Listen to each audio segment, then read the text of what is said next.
Bon, vous commencez à me connaître, je suis quelqu'un qui a 10 000 idées par jour et qui aimerait avoir des journées de 50 heures si c'était possible. Du coup, dans cette vidéo, on va malheureusement devoir se focus sur une seule de toutes ces idées que j'ai en tête depuis que j'ai commencé la muscu, et je vous promets que ça va être passionnant. Cette idée, c'est une application de tracking. Alors oui, je sais, encore une fois, mais moi j'adore traquer toutes sortes de choses. Mais cette fois-ci, on va traquer non pas nos habitudes, mais les séances de sport, et plus particulièrement de fitness, pour optimiser au maximum le nombre de répétitions et de charges pour chaque exercice.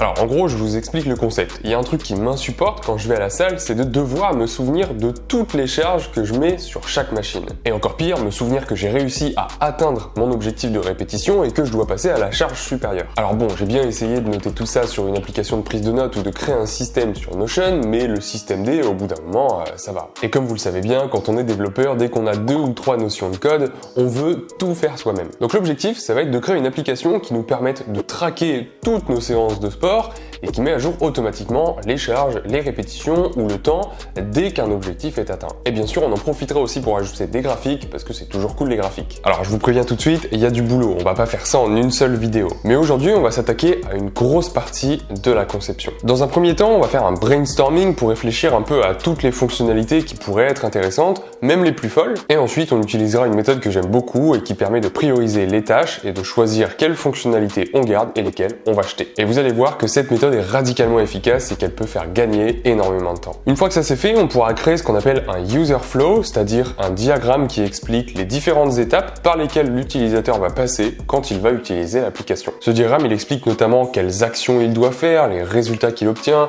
les écrans sur lesquels il peut naviguer, etc., etc. Ça paraît bête dit comme ça, mais passer du temps à réfléchir sur le user flow, ça permet d'éviter d'oublier un bouton par exemple, et croyez-moi, ça arrive. Ensuite, on pourra passer au wireframe, donc en gros le schéma de chaque écran, et enfin on pourra designer les premiers écrans de la maquette. Et pour finir, on s'attaquera au développement de l'application en elle-même, avec du code cette fois-ci. Alors je sais, vous attendez ce moment avec impatience, mais soyez patient parce que vraiment, c'est important de passer par toutes ces étapes préalables avant de commencer à coder, sinon on s'embarque dans un chemin boueux, et c'est un peu comme partir à la montagne en plein hiver, sans les pneus neige. La première étape d'un projet comme celui-ci, c'est-à-dire une application plutôt perso, ou alors on est un seul ou juste quelques développeurs à bosser dessus, c'est un brainstorming. Forcément, quand l'idée vient de nous, on imagine des dizaines de fonctionnalités en se disant que ce serait trop cool que l'application fasse autant de choses différentes. Donc le brainstorming, ça permet de mettre tout ça au clair, de poser sur papier chacune des fonctionnalités pour ensuite pouvoir en faire quelque chose. Bon, là du coup, j'ai mis toutes mes idées en vrac,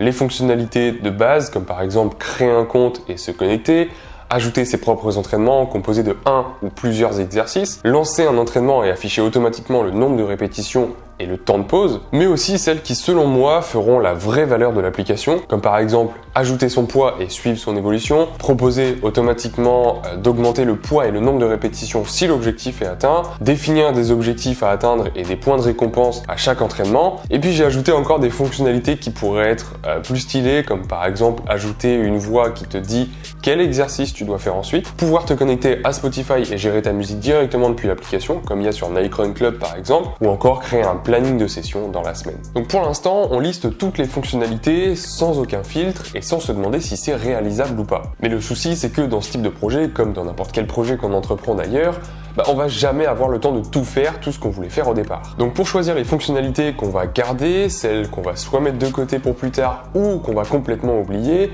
on va utiliser une méthode toute simple mais pourtant très redoutable. Cette méthode, c'est la matrice de valeur-complexité. Le principe est tout simple, sur un axe horizontal, on représente la complexité d'une fonctionnalité ou les efforts qu'elle demande pour être développée, et sur l'axe vertical, on représente sa valeur, donc en gros si elle est vraiment utile ou pas. Et on va venir placer comme ça toutes les idées qu'on a listées dans l'étape de brainstorming dans cette matrice qui est donc composée de 4 cases, en estimant leur complexité de développement et leur valeur ajoutée. Alors ce que je fais, c'est que je commence par toutes les placer sur un des deux axes, celui de la valeur par exemple. Et comme ça, j'arrive déjà à faire un classement des fonctionnalités qu'on devra vraiment garder et d'autres qui finalement ne seront peut-être pas si utiles que ce que je pensais. Et ensuite, je déplace chacune des fonctionnalités sur l'axe de la complexité pour avoir au final 4 groupes différents. Ce qui devient intéressant avec cette catégorisation, c'est que maintenant on a une vision claire de ce qu'on doit développer absolument en priorité, ce qu'on peut garder pour plus tard, ce qu'on fera si jamais on a le temps et ce qu'on doit absolument mettre à la poubelle. Donc cette méthode, c'est ce que moi j'appelle la matrice valeur-complexité ou la matrice de priorisation, qui est l'un des nombreux templates disponibles sur Miro. Miro, c'est une plateforme de collaboration en ligne qui permet de créer toutes sortes de schémas, de diagrammes, de graphiques,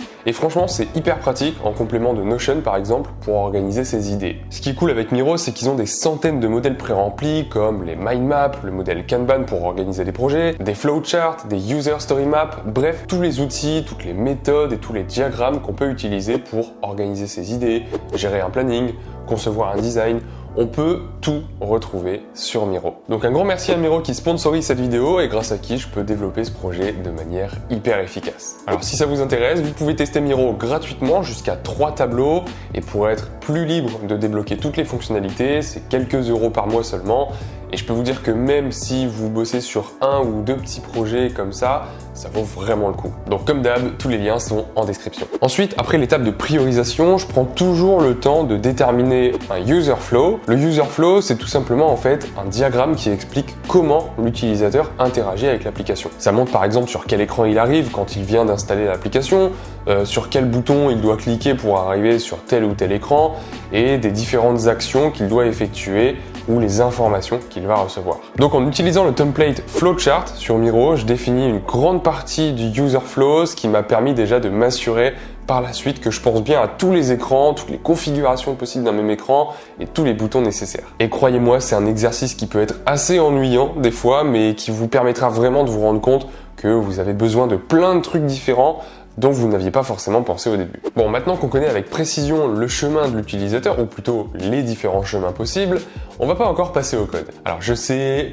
patience, mais on y arrive bientôt. Mais sinon, pour les plus impatients d'entre vous, je fais mon petit instant promo. J'ai lancé il y a quelques semaines un nouveau format sur la chaîne qui s'appelle les live codes, et c'est des formats live d'1 heure environ, durant lesquels je code une application en direct avec vous. Alors j'ai déjà commencé à développer cette application dans les premiers épisodes, c'est beaucoup plus complet et détaillé que cette vidéo, mais forcément c'est aussi beaucoup plus long. Et pour ceux qui n'ont pas pu assister au direct, vous avez la possibilité de revoir tous les replays en cliquant sur le bouton rejoindre qui est juste en dessous de cette vidéo ou sur la page d'accueil de ma chaîne. Et comme ça vous aurez accès à toutes les rediffusions de toutes les sessions live code. Les prochains live codes seront annoncés sur ma chaîne et sur mon Instagram, donc pensez bien à vous abonner et à activer la cloche pour recevoir les notifications. Maintenant, passons à une étape qui devrait fortement vous intéresser puisqu'on va commencer à voir l'application se concrétiser. C'est l'étape des wireframes. Les wireframes, c'est un ensemble de schémas qui représentent les différents écrans de l'application, mais c'est différent de la maquette. Dans les wireframes, on ne fait que représenter l'agencement des éléments dans les écrans. On dessine par exemple un bouton, une cellule, un cadre pour une image, mais on ne parle pas encore des tailles ou des couleurs ou encore d'un design bien précis. C'est juste en quelque sorte un plan de chaque écran pour voir comment s'agencent les différents éléments et si on n'a rien oublié encore une fois. Donc pour ça, encore une fois, j'utilise Miro parce que je trouve qu'ils ont su trouver le bon équilibre entre légèreté et complexité. J'avoue que j'ai testé pas mal d'outils wireframe, du papier stylo à l'iPad, en passant par des outils gratuits ou payants, peu importe. Mais à chaque fois, j'étais un peu frustré parce que j'obtenais soit un résultat médiocre parce que je sais pas du tout dessiner, ou soit j'abandonnais avant d'avoir fini parce que l'outil me demandait un peu trop d'efforts pour être maîtrisé. Et avec Miro, je trouve que c'est assez simple de le prendre en main dès la première maquette, mais pour autant c'est assez complet pour trouver tout ce dont on a besoin pour réaliser des beaux wireframes. Donc ce que j'ai fait, c'est que j'ai d'abord créé un écran d'accueil avec deux choses. Une liste d'entraînement populaire proposée par d'autres utilisateurs. Comme ça, on peut directement commencer à utiliser l'application sans être obligé de passer 10 minutes à créer son propre entraînement. Mais à la suite, bien sûr, on peut retrouver ses propres entraînements personnalisés. Ensuite, j'ai créé toute une série d'écrans qui permettent de créer une nouvelle séance en proposant à l'utilisateur de créer autant d'exercices par séance qu'il veut. Et pour chaque exercice, on a le choix entre un exercice sous forme de répétition ou alors un exercice sous forme de temps. Et pour le temps, il n'y a rien de compliqué, mais pour les répétitions, là, il faut configurer le nombre de séries, le nombre de répétitions, la charge éventuelle s'il y en a une, et puis le temps de pause entre chaque série. Et puis j'en ai profité également pour schématiser les écrans d'entraînement qui affichent différentes informations comme l'exercice en cours, la progression, le temps total, et bien sûr un bel écran de statistiques à la fin avec des pourcentages, etc., etc. Et comme ça, une fois qu'on a une vision globale de comment seront structurés les différents écrans de l'application, on va pouvoir passer à l'étape de la maquette. Quand je développe une maquette comme ça, j'essaye toujours de respecter 2 ou 3 petites règles que je m'impose et qui, selon moi, permettent d'obtenir un rendu pas trop mal sans rien y connaître en UI design. Le premier conseil, c'est d'utiliser une palette de couleurs cohérente. Alors, je vais pas rentrer dans les détails sur la théorie des couleurs parce qu'on pourrait y passer des heures, mais déjà j'utilise rarement du noir ou du blanc pur, je mets toujours un petit peu de saturation pour donner un petit peu de caractère, on va dire, à l'application. Ensuite, j'essaye toujours d'appliquer des marges et des tailles constantes, donc une certaine taille et une certaine épaisseur pour les en-têtes par exemple, une autre pour les descriptions, etc., etc. Et très important aussi, créer des composants réutilisables, c'est-à-dire des composants qu'on peut dupliquer, qui gardent le même design plus ou moins, mais avec certains paramètres qui changent. C'est le genre de conseil qui s'applique très bien pour les boutons par exemple, donc là j'ai créé un bouton principal avec une certaine couleur, une certaine police, etc., etc., et qui change de texte selon son utilisation. Et puis dernier tips, utiliser une couleur d'accent, donc moi c'est le violet par exemple, uniquement pour les composants avec lesquels l'utilisateur peut interagir. Donc les boutons, les sliders, etc., etc. C'est tout bête, mais vous allez voir que ça permet à l'utilisateur de comprendre où est-ce qu'il peut cliquer sur l'écran. Bref, maintenant on va pouvoir passer aux choses sérieuses, le code. Bon, pour ça encore une fois, si vous voulez voir tout le processus de développement ligne par ligne, vous pouvez accéder au replay des live codes en cliquant sur le bouton rejoindre juste en dessous de cette vidéo. Mais pour vous faire un petit récap, voici ce que j'ai réussi à développer pour l'instant. Alors déjà, j'ai commencé par l'écran d'accueil.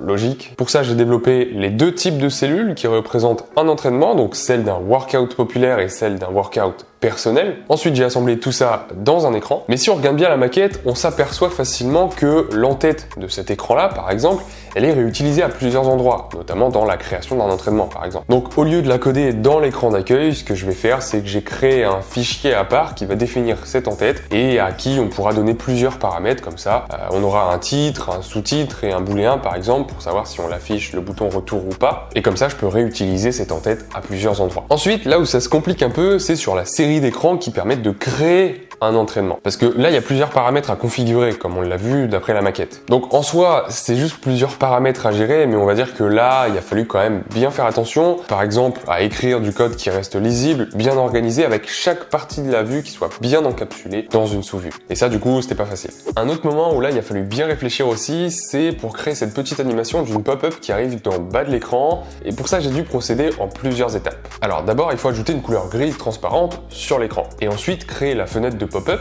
mais pour l'afficher au bon endroit, cette pop-up, il a fallu calculer sa taille et plus précisément sa hauteur. Parce que c'est elle, la hauteur, qui va déterminer le positionnement de la pop-up et de combien il faut la translater vers le bas pour qu'elle disparaisse totalement. Et une fois que ça c'est fait, on peut mettre à peu près tout ce qu'on veut dans cette fenêtre, notamment des contrôles pour régler différents paramètres d'un exercice, les répétitions, les charges, les pauses, etc., etc.